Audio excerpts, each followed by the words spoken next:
Happy 4th of July! Well, hello everyone. I'm Jackie from the Auburn Area Branch Library. And today I'm making a craft to celebrate Independence Day with these cute little flags. It's quick, it's easy, and I think you're going to love it. Let's get started. So the supplies that you'll need for this craft are a jar, a flag, some Mod Podge or Elmer's all-purpose school glue, scissors, and a sponge brush. You can find the flags at the store where they usually keep the 4th of July decorations. The jar that I'm using is an old pickle jar that I've washed out and rinsed. Make sure that you pick a jar that is large enough to fit the flag on. These flags are usually 4 by 6 once the flag is cut off the pole, and you'll need it big enough to fit onto the jar. Make sure it's tall enough and wide enough that it'll go around, and make sure that it's smooth going up and down and around. Now, if you don't have Mod Podge, you can use school glue. Mix the school glue with 3 parts of the white glue to 1 part water. Now, let's get started. Now I'm going to cut off the flag. Sometimes these are stapled on. This particular one is stitched on. So if you're lucky, you can kind of pull it and it'll come off. But this one's stitched on pretty good. I'm going to have to trim it a little bit. I have a little pair of cuticle scissors here, which come in very handy for this sort of thing.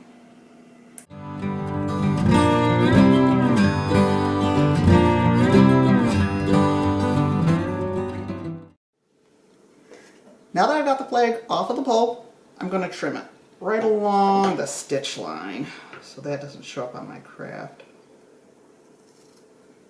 Make sure you've got a good pair of scissors so you can get a nice straight cut.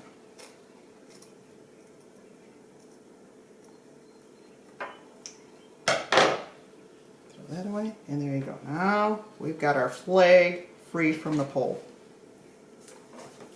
Now I'm just going to attach it to my jar. I'm putting a towel out here so my jar doesn't roll away while I'm working on it. I'm going to give you a tip here too. Sometimes these jars have little numbers stamped on them. A quick way to get that off is with rubbing alcohol.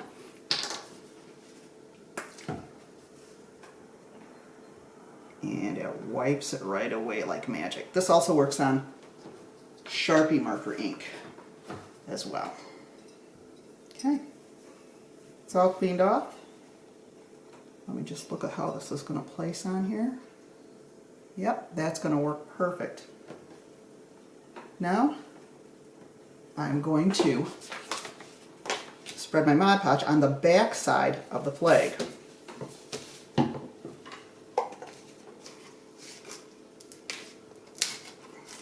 I'm using a gloss Mod Podge here, but you can use matte Mod Podge as well. It doesn't really matter. This is just adhering it to the jar.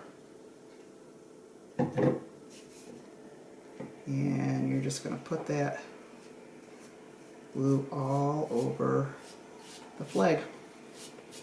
Make sure you get the edge as well so that doesn't start peeling up on you.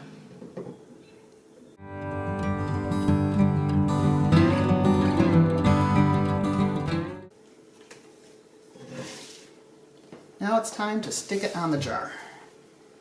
Move my jar over here, keep it stable on the towel. Make sure I get it on there nice and straight.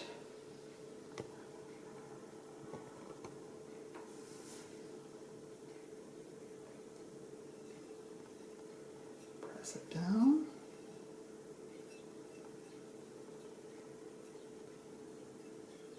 And there it is.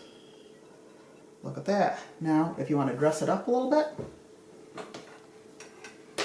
put a little twine around the top so you don't see where the jar lid would screw on.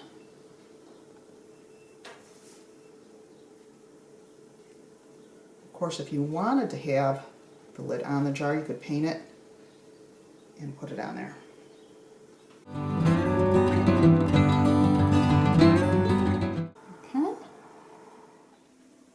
And there you go, a very patriotic little jar that you can use to hold flowers, cutlery, or a candle. I hope you enjoyed making this simple craft with me, and if you did, I hope that you post a picture in the comments and show me what you made. I'd love to see what you're making. From all of us at the Bay County Library System, have a safe and happy 4th of July.